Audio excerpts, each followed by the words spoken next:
I still hear people saying, I'm looking for a job and I can't find one. And I still hear employers say, I'm looking for employees and I can't find them. That's not to say they're using the site, but like it is still, even though we have provided a connection place, just like the other competitors out there have provided a connection place. We weren't the first to do it by any means, but there is still just this missing piece where people are having a hard time finding one another.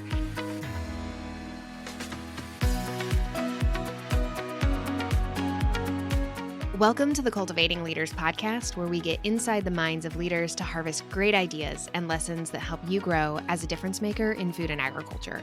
I'm your host and curiosity captain, Nicole. Today, we are honored to welcome Jessie Jarvis, a third-generation rancher, devoted wife and mother, and the visionary founder and CEO of the West. Raised on her family's cattle ranch in Southern Idaho, Jessie cultivated a deep appreciation for the American West from an early age. This passion led her to create Of the West, a premier job platform dedicated to connecting talent and employers with the agriculture and Western industries. Jessie is the host of the acclaimed podcast, Leaders of the West, where she fosters a community of pioneers and innovators striving to shape the future of ag and Western sectors. Jessie, welcome to the pod. What did we miss from your bio? Nothing. I think that was definitely it. And thank you so much for inviting me to be here. I really am honored. Well, we are so glad that you are here. Okay, Southern Idaho. Where's home for you? King Hill. So we are right just about in the middle as you possibly can be between Boise and Twin Falls. So it takes me about an hour to get to Boise and it takes me about 50 minutes to get to Twin Falls. Those are going to be two of the larger cities in Southern Idaho, which is nice because I can hop on the freeway and I'm an hour from a Costco or a Target and I can get right back home and kind of be in the middle of nowhere, which I love. Only people who have lived super rural like that can appreciate what you just said about in an hour, I can be at a Costco. I had to ask about Southern Idaho. So I grew up in Eastern Oregon in a little tiny town called John Day. And so, yeah, we were 3.5 hours from Boise, which would have been like the closest Costco or, big city. Now that you say that, I actually think I did know that about you, but I had forgotten that. Yep. Tiny town in Eastern Oregon. Rural with a capital R is what I always say. I grew up 2.5 hours from the nearest Walmart.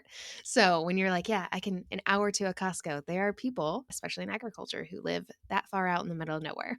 Although I will say, so I have a friend, one of my closest friends, and she lives outside of John Day, and she had just shared that she gets grocery delivery from a grocery store that's an hour away. And I was like, wait a minute, why is that not a thing for me? So John Day is very up and coming.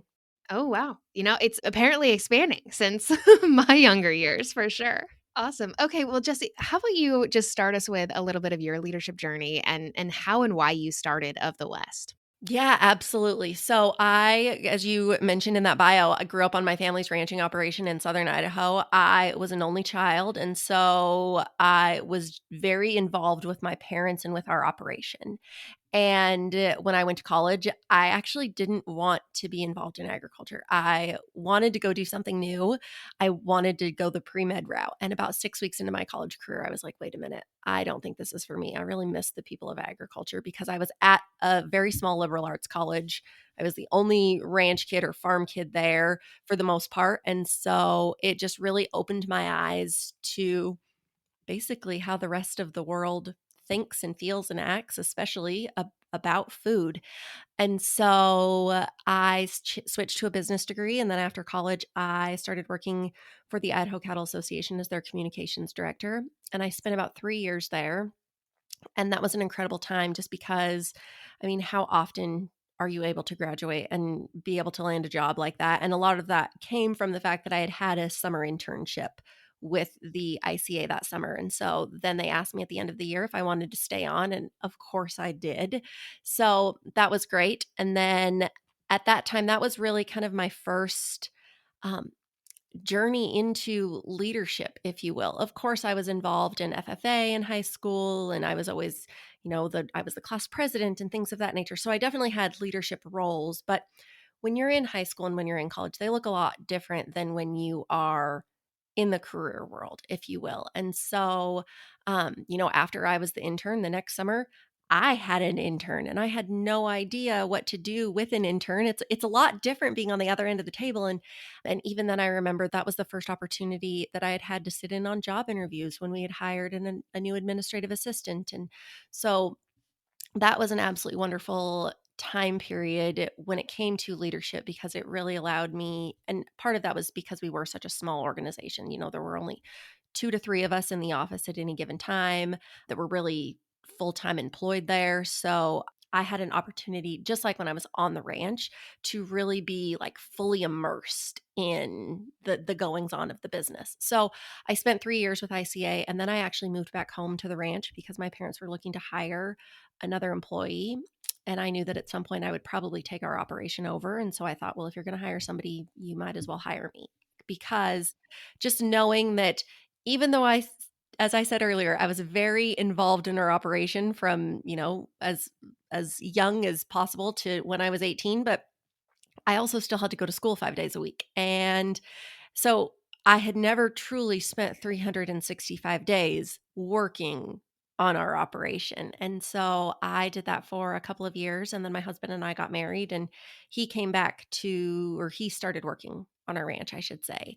So at that time, we didn't necessarily have enough work for all of us to do. I mean, in our busy seasons, yeah, we still need to hire additional people, but in those off seasons, I kind of felt like I was a little bit too slow, if you will. So I had gotten a remote position with a company called the Boutique Hub, and then that led to owning a Western fashion magazine. And so all of this to say, in my journey, the 10 years after I had graduated, I had a really unique position because I had been somebody who was in college looking for an internship. I had been somebody who was a recent college graduate looking for a job. I had been on the other side of the table when it came to hiring within our small organization.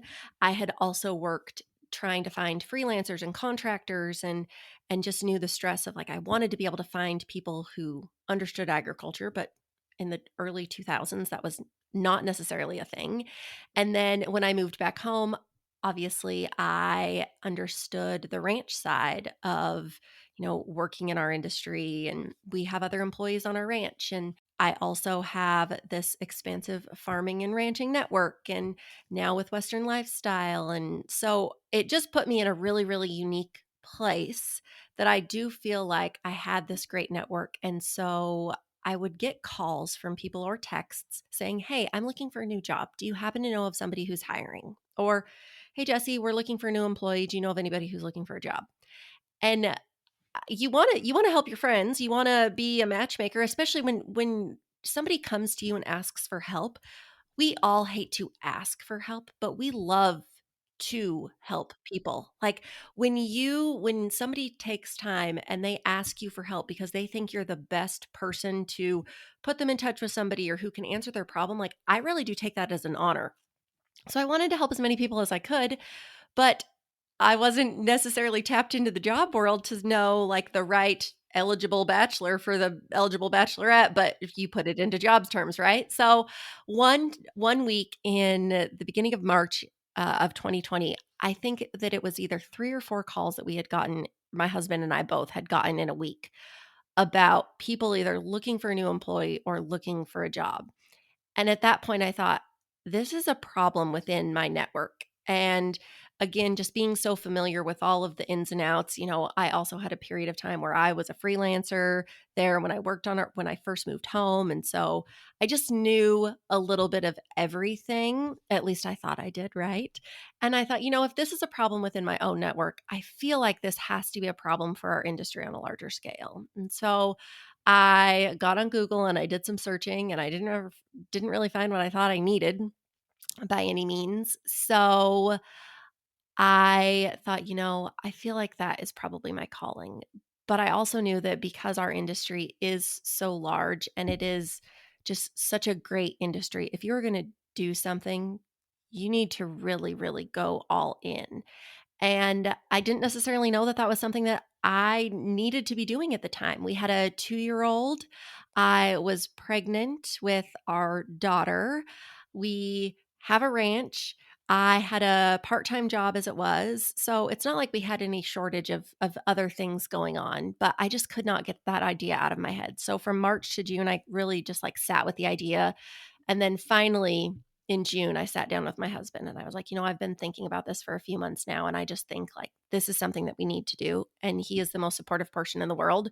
And so, of course, he said, I think that you're the person who can absolutely take this on and, really bring this to life. And that's how Of the West was born. It's not the first job platform for agriculture, but it is unique as someone who's engaged with the website and the things that you do. How did it feel knowing that, like, okay, there's other people out here trying to solve this problem, but I think they're missing this piece, or even I'm going to say be so bold as I think I can do it better. Yeah, and I hate that because even when people like, and I know, yes, there are competitors out there, if you will, but I don't really see them as a competitor, right? I think about like jeans or boots. If Wrangler was the only company in the world that made jeans, do you think that they actually have the production facility to produce denim for every single person in the world? No, they can't. Like we need different companies trying to do the same thing so that we can really meet people where they are. Just like teachers. One of your favorite teachers in high school or in college or a professor is also somebody's least favorite teacher or least favorite professor, or your favorite song on the radio is somebody's least favorite song on the radio. So we all have differences. We all learn differently, and there are things that we really feel called to or feel that we need. And so I really respect the work that those other companies, Ag Careers and Ag Hires are doing out there because if we truly want to see agriculture into the next generation and see it grow in the future, we need all of us. I wanted to take a different approach to it because I think that, of course, there are some things that I want to do differently and I want to do a little bit better or I want to put more of a focus on. But that's not to say that any other platform out there, or even, Indeed or LinkedIn or wherever somebody is looking for a job, that's not to say that any of them are doing it wrong.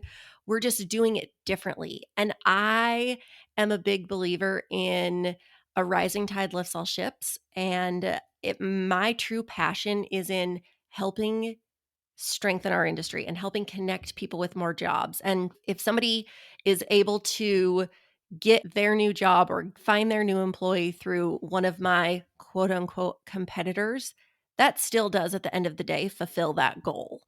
Of that tells me I need to be working on myself to do it better so they find me, but the ultimate goal is for our industry to continue to grow, and so I really do want to see that happen any way possible. Yeah.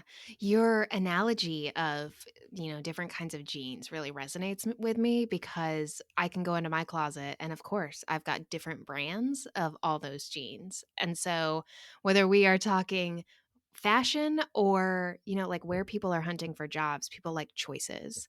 And we need a variety of platforms and a variety of choices. So I'm curious, how did this go from, okay, an idea in Jesse's head to, okay, now we're live on the internet and serving people? Oh, this is such a great question. Okay, so I always kind of liken it to living in a house. I have thankfully been able to live in a house my entire life. So if you were to ask me, Jesse, what are the things that a house needs?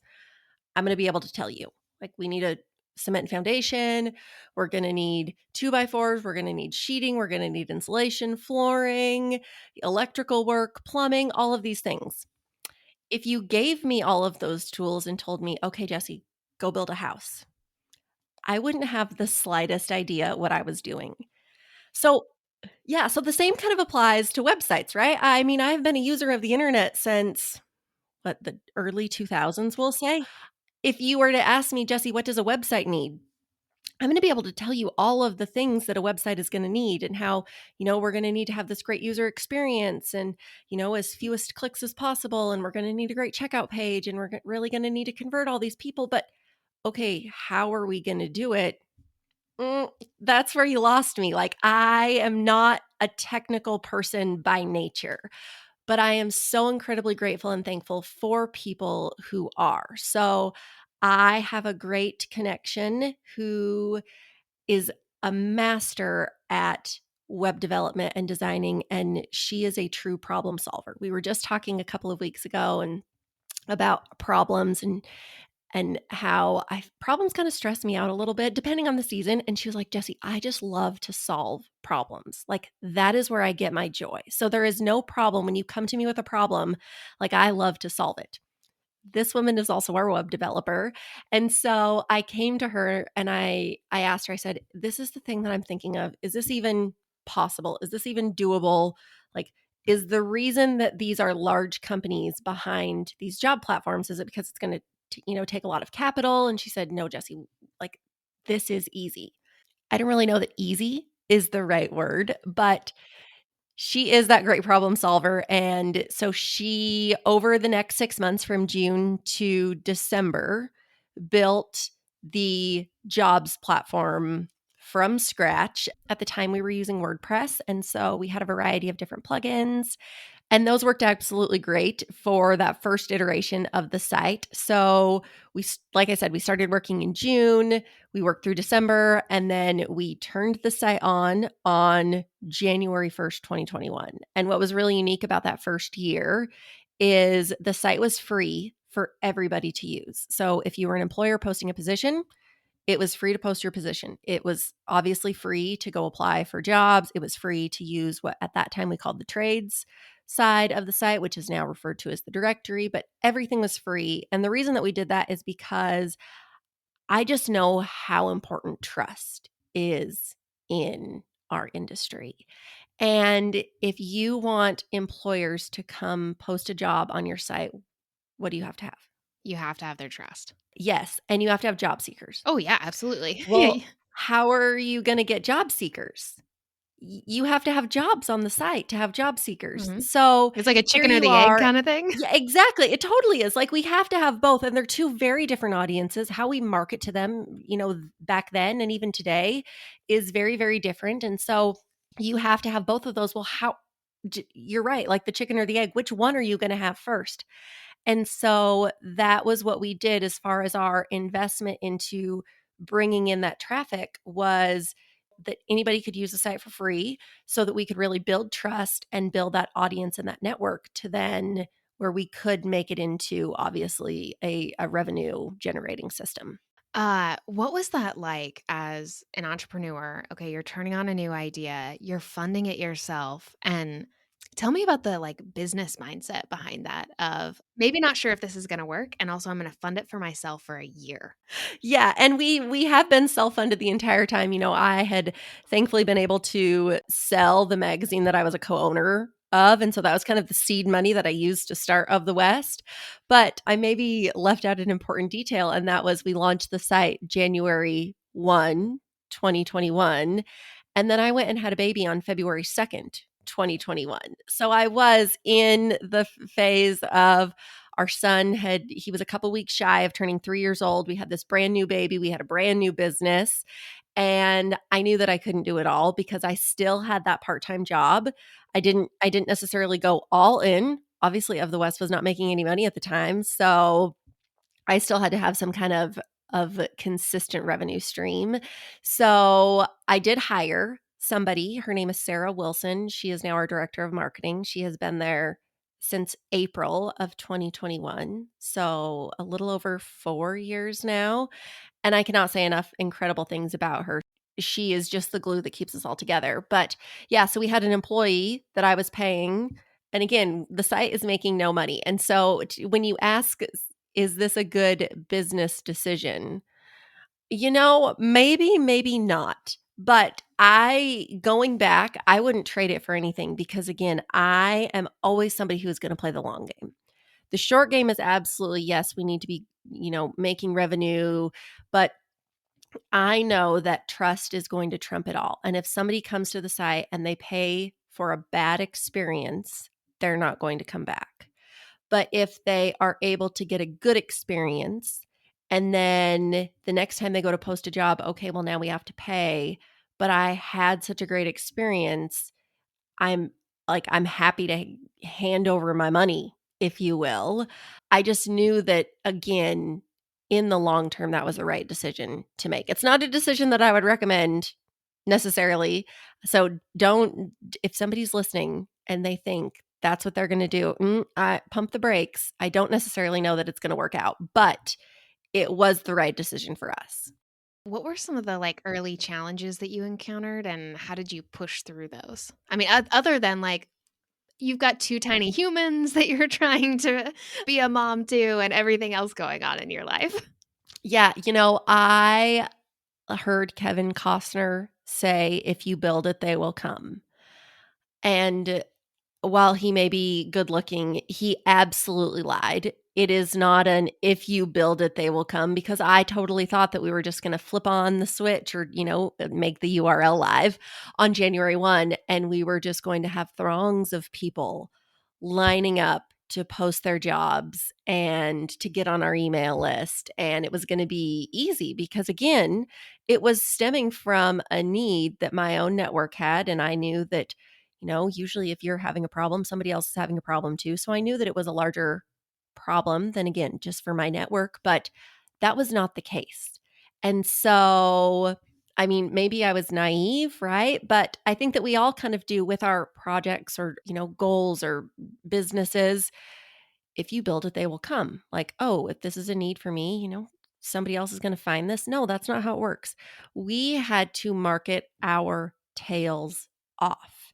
And while I do have always had a career in marketing and communications, that wasn't necessarily something that I was thinking of at the time. I just thought, well, this is a good idea. Everybody's going to see the value in this and, they're going to go tell their friends about it. No, that's not how that goes. So that was definitely the biggest lesson and biggest eye-opening one. Again, so memorable because it was so early on in our career, but just the importance of continuing to truly market and do that in such a very good way. I will be honest, as a marketer, like what you just said spoke to my heart because I'm like, job security. Yep. Everybody thinks like you have a good product and it'll just sell itself, but it doesn't. That's not how it works. No, it doesn't. It doesn't. Oh, okay. But you have grown fairly rapidly in the last few years. So let's talk about the wins, the successes, what you have seen as people have used the platform and started to connect on it. Oh, anytime that somebody, especially in person, when somebody comes up to me and they tell me, I just wanted to tell you thank you. I found my job through Of the West and, I absolutely love where I work. It doesn't matter if it was the very first time that I heard that or if it is the 100th time that somebody tells me that. It still is the coolest feeling because, I mean, for the vast majority of us, we all need to have a job, right? We have to keep the lights on and keep a roof over our head and food on the table. And if we want to take our kids to Disneyland or to a rodeo or NASCAR race, whatever it is that, we want to go do as a family, everything costs money. And so to know that we are able to play a role in somebody finding fulfillment in their career, to know that we are able to play a role in that connection piece to where they can provide for their family and invest in their children's future and keep that roof over their head and go out on a date night and splurge on a fancy steak or whatever it is, like that is not lost on me. That is a very, very big deal. And then on the employer side of it, knowing employees are our greatest asset. So when I think about the farmer or rancher or ag business or whoever it is that is able to hire somebody through our website so that their business is able to continue on and continue to grow and they're bringing new ideas and new brain power and just, that new energy into their business to continue it on, it really is just, I don't even have words for it, to be quite honest. Like, that is such an incredible feeling to know that we have played a part in that. It is so incredible to hear you say that because I think so often in business we get stuck with just like what's the product that we provide and not the people that we serve. And it's so clear that you, one, had a good idea, right? But that you're driven by this vision of helping and connecting people and how that really comes back and gives value to them and value to the industry. It makes me like fall in love with Of the West even more, I'll be honest. Well, and I think that, in a way, I think we're kind of lucky because, yes, we have a product or we have a service, but it is simply we are providing the connection place. So we don't do any kind of recruiting. We don't do any kind of headhunting. I don't search through any resumes for people. That's not to say that we won't in the future, but right now we are fully self-service to where an employer comes, they pay to post their position, we market that position, and then job seekers find it, and it goes back through the employer for all of the interviewing and all of the hiring process, if you will. And so we are very removed from that. So I think that I do still get to see it through, like from the beginning to the end. I do get to skip out on the messy middle, if you will. Sounds like you've set this up perfectly for you. Yeah.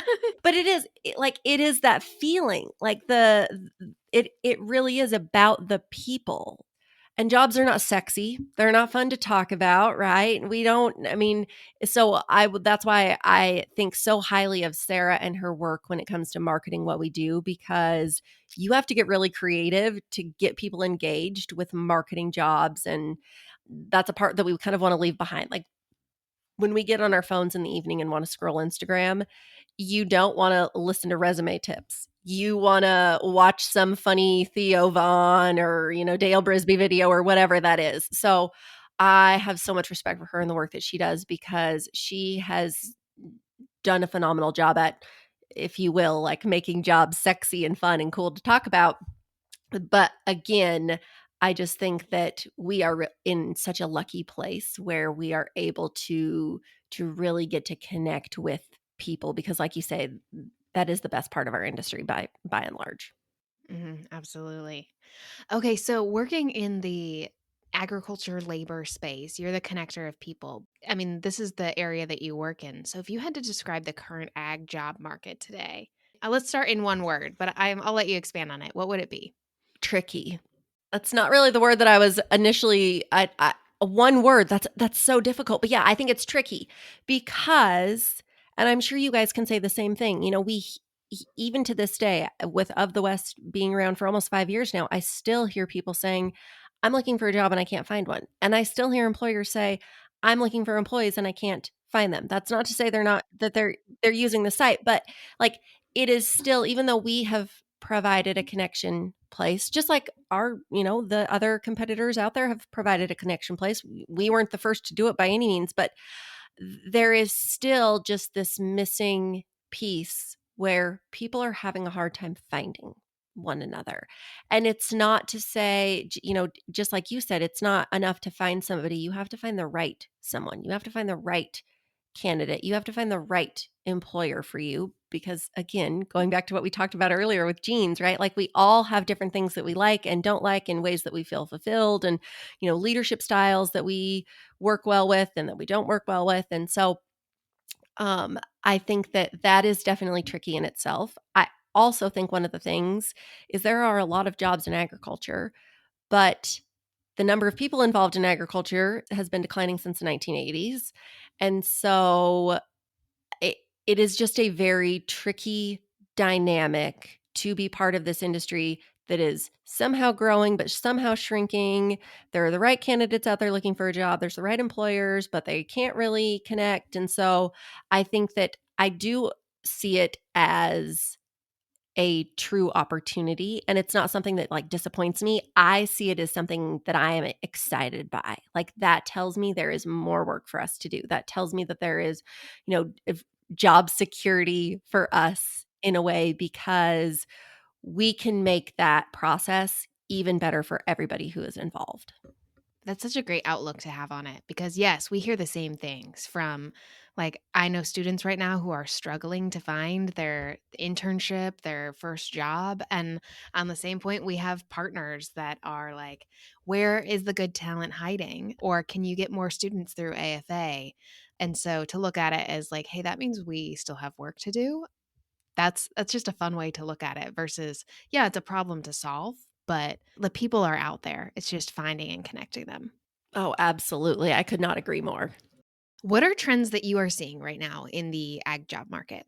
I will say I don't necessarily know that the ag job market is necessarily that different from the job market as a whole. One thing that I think is really interesting, though, is when it comes to our parents' generation, it is not uncommon to hear about somebody who has been at a company their entire career, like 20 years, 25 years, 30 years. My mother-in-law has worked in the very same office since she was 20 years old. So for 30, longer than my husband has been alive. So for more than 35 years, she has worked in the same office.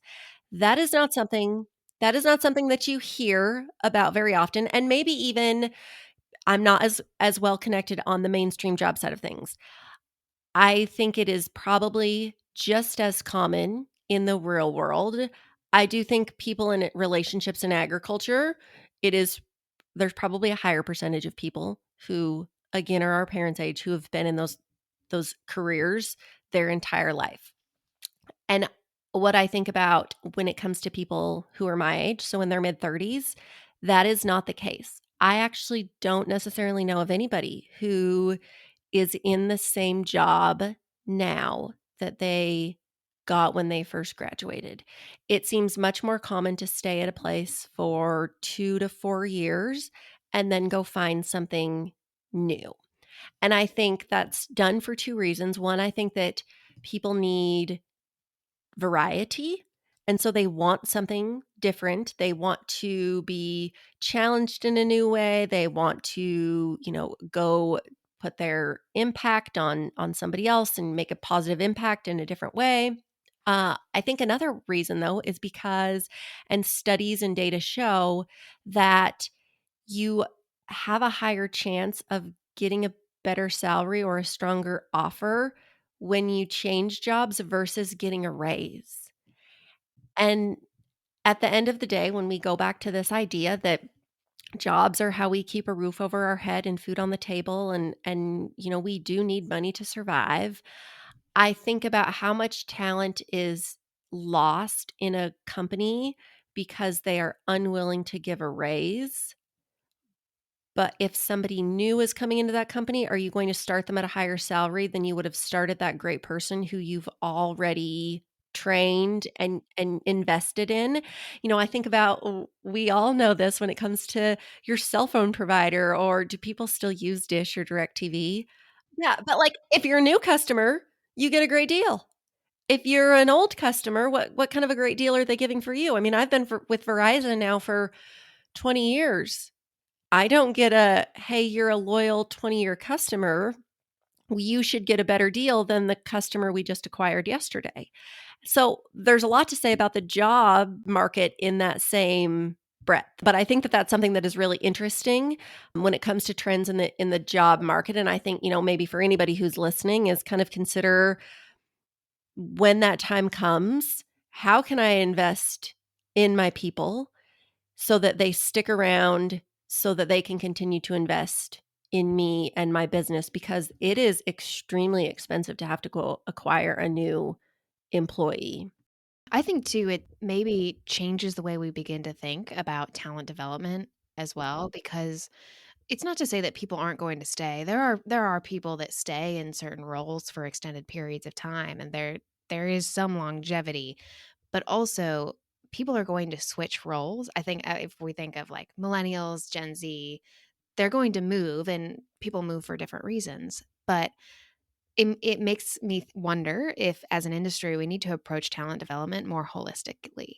Like knowing that like this is a group project because the talent pool for agriculture is small, and I may only get you for a short period of time and then you're going to go somewhere else, or I'm going to get someone else from like if we're more collaborative and working together on talent development, knowing that a student who's maybe in college today could move through, gosh, even 5 to up to 10 different type of organizations throughout their career versus sticking with one the whole time. So talent development maybe isn't just the I don't want to say it isn't just your responsibility anymore, but it is really more holistic from a business standpoint and an industry standpoint. Oh, absolutely. And I don't want to fault anybody who has been a career jumper, because again, if I think about if I am was in my, if I was 55 and I had worked at 6 or 7 different companies and I had those strong networks within the industry, that absolutely makes me an asset to who I'm working for now. So there's definitely pros and cons on either side, and I don't want to fault anybody by any means, but I just think it's a very interesting dynamic and situation that we're in now, because again, if we're doing that comparison of our parents' generation versus the generation today, I think that there's just a lot of interesting thoughts from that. Yeah, yeah. The just dynamics around the way we manage careers looks different. Even I think the breaks that people sometimes take from it, or the changes that people make in their career. Like you may start in doing one thing and end up doing something completely different, or even your own journey, right? Like where you started in a typical like association type of job, which I think is, when you're an ag comm student, which like I was, that's kind of like, hey, that's the path that I want to take.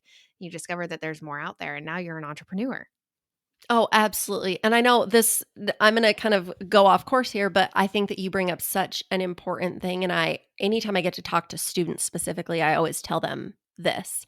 And I know that not everybody who's listening to this is a student by any means, but I know that there's a couple of them out there. So when I first started working for the Idaho Cattle Association, I was their communications director. And one of my roles was producing our monthly magazine that went out to all of our members called The Line Rider. I always had been a great writer. That is just like a natural born talent of mine. But I had no experience with magazines whatsoever. Again, aside from the fact that I loved reading them, like anytime I was going to go into a bookstore or a gas station, I was going to come out with a magazine. I've loved magazines my entire life, and I had this ability to write. But other than that, I knew nothing. So I was thrown into this role. And then after I left, that is what got me hired for my next position. So I'd actually there was I think it was a marketing coordinator position that I had applied for at the Boutique Hub. And I didn't get the job. It came down to me and somebody else. And the other person who was hired, she actually had experience in the retail industry. I did not. So she got the job. A couple of weeks later, I got a call from the owner, who is one of my best friends. And so I always give her heck about this every time. She said, "Hey, I know we didn't hire you for this role, but my friend and I are going to produce a Western fashion magazine. And we know you have magazine experience. Do you want to come work for us?" And I told her, I said, "Yeah, I'll take a couple days and think about it. We'll see." In my head at the time, I knew I was absolutely going to take that role, but I just wanted to make them like sit and stew about it because you didn't hire me. So I'm not just going to like be, desperate energy and say, "Yes, I'll take the job." So I think I waited about a day and then I called her. And then so the first issue of that magazine launched, was produced. It was an absolute hit. And I actually got to buy in as an owner because they needed to change the title of the magazine at the time. And I had a trademark for Western Runway. So I gave them the trademark, the name, and I became an owner of Western Runway. And we produced that magazine for 5 years, I believe, before we sold it. And like I said earlier, what I was able to take from that was the seed money that I was able to have to start Of the West. So who knew that when I was 21 years old, right out of college, knew nothing about magazines, that one single skill is what has like really founded my career in. And so I think, again, I told you this was going to be a very long story, but to summarize all of that, I think that there are so many things that are important that, maybe we're not interested in at the time, but in the future, that could be the skill that sets us up for the next move in our career. Like if I didn't have that magazine experience, if we didn't have that monthly magazine for our members, my life would literally look completely different. Hmm. I think that is such a great story because careers, I often don't look like you plan them to. And I think that's just such a good example of being open to opportunity and what comes your way, because you never know what little like wrinkle in the journey is going to completely put you on a trajectory that's often better than you ever imagined.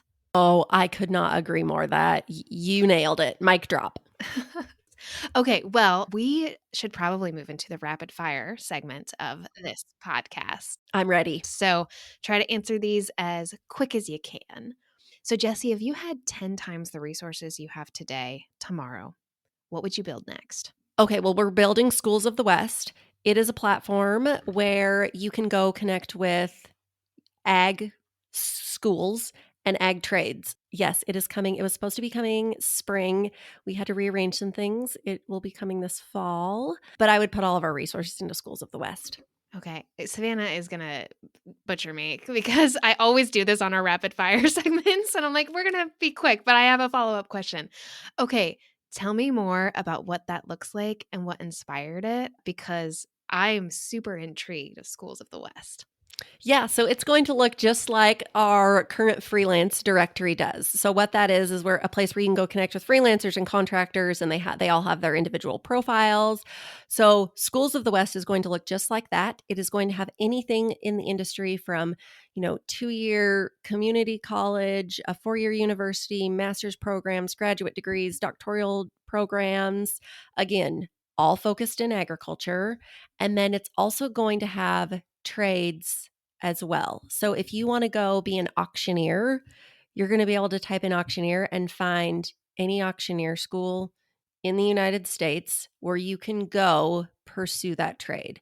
Same with equine dentistry, same with equine chiropractic, same with welding, or anything within our industry where you need to have a certification or formal, for lack of a better word, training.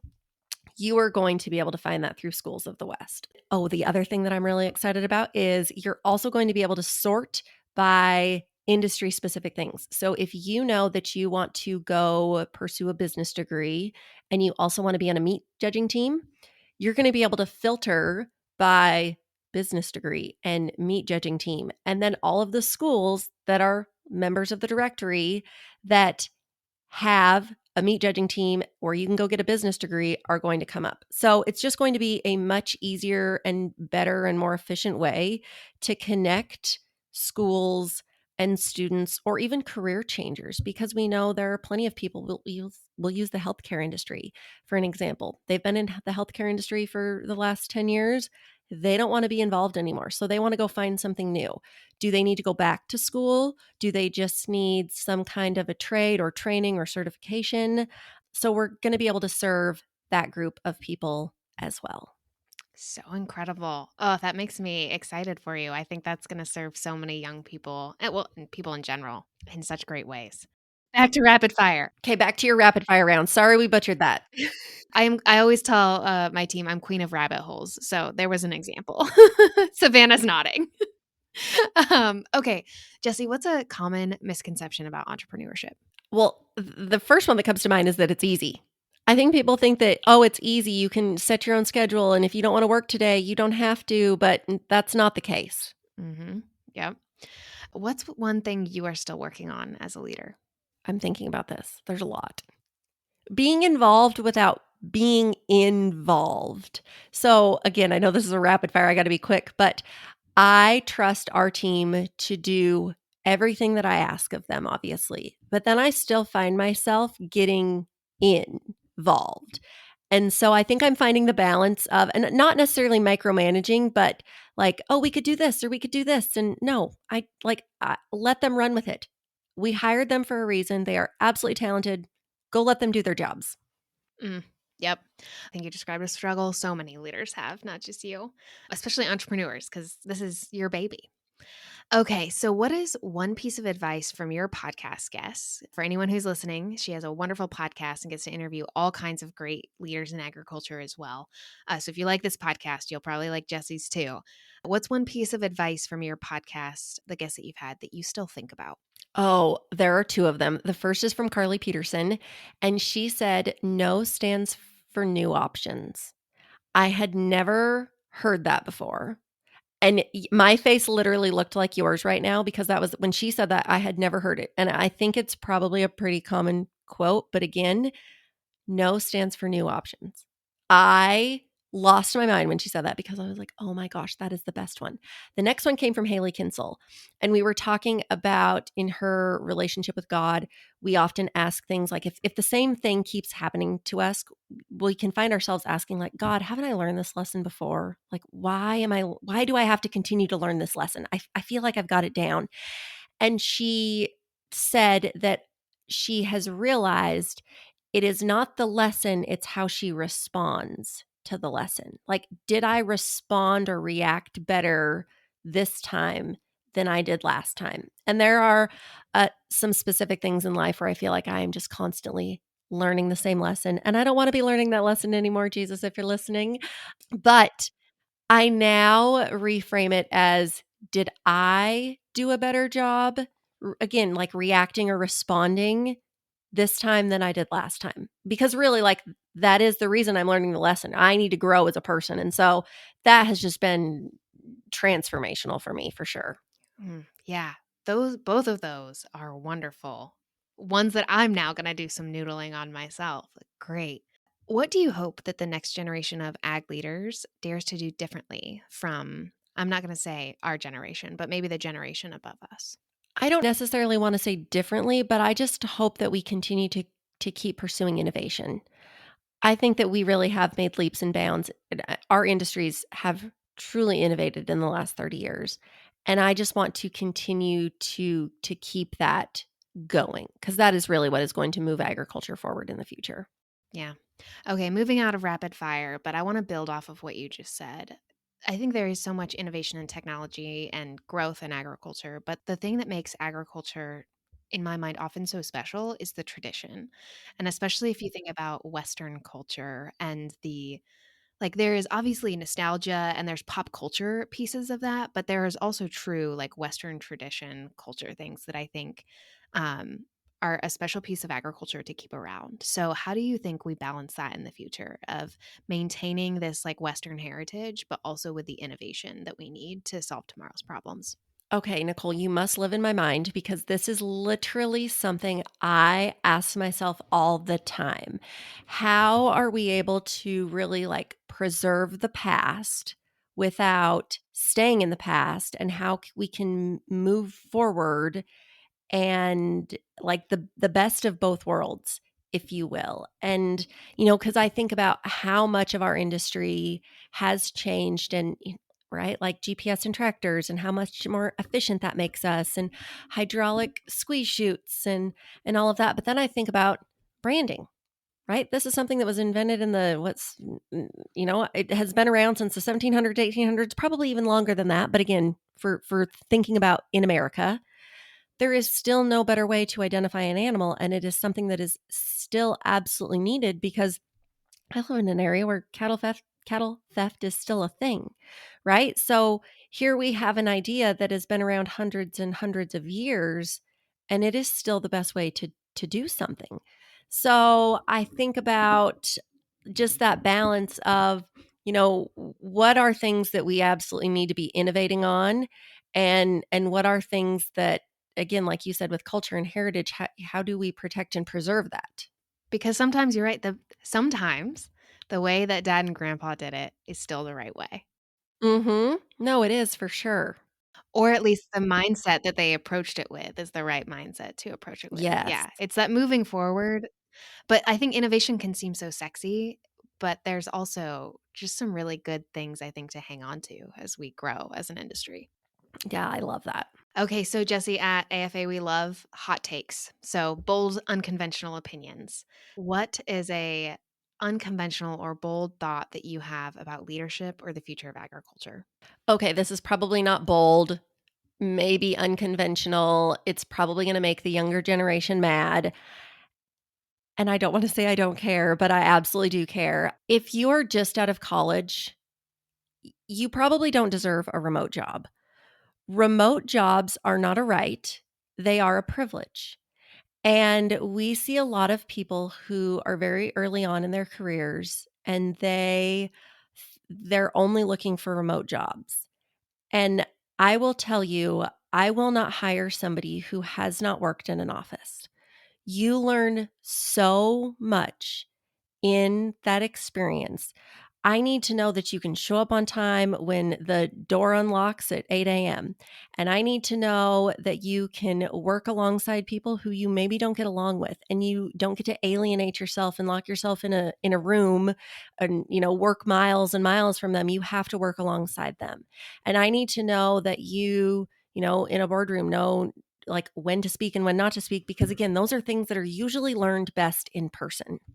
And so I just want to encourage people who are probably, I'm going to say in your 20s, you probably are not qualified for your remote position in the sense that you need more development in an office, again, where you can learn side by side with incredible leaders in our industry to make you a better leader.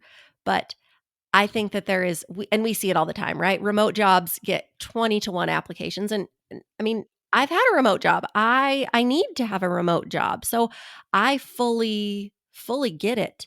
But when you have just graduated college, you need to go work in an office before you get a remote job. And now I'm probably gonna, I mean, yeah, no, I know that I've just made a lot of people mad with that, but I think that there's a lot of value in working alongside people and just that in person. Yeah. There's so many skills that you learn just being up close with people. And that's why we ask hot takes. It's I think as leaders we need to be challenged. And so love that you've shared that. Okay, Jessie, this has been such a fun conversation and I've so enjoyed getting to know you and a little bit more about what you do. I'm sure our listeners have as well. At AFA, we believe in building bridges and connections in many of the ways that Of the West does. So, where can people connect with you and learn more about what you do and your brand? Oh, well, thank you. The feeling is mutual. So you can find Of the West at ofthewest.co. You can find us on Instagram, same handle at ofthewest.co. On Facebook, it is Jobs of the West. And then we're also active on LinkedIn. If you just search Of the West, we'll come right up. Personally, you can find me at Mrs. J Jarv. So that's MRSJJARV. And then I do have a website, jessiejarvis.com. You can also go check out Leaders of the West. You can get it anywhere you get podcasts. We do have an episode with Mark Stewart that launched in either March or April. So that's definitely a good listen for all of your listeners. So because of that AFA connection, that was an incredible episode. So yeah, that's where you can find us. Love it. Go check out Jessie and Of the West on all the places that you can find her. Thank you so much for being with us, Jessie, and we appreciate you joining the Cultivating Leaders podcast. Thanks for listening to the Cultivating Leaders podcast brought to you by Agriculture Future of America. If you've been here before, you know we value feedback as a gift. Please leave us a review and let us know how we're doing.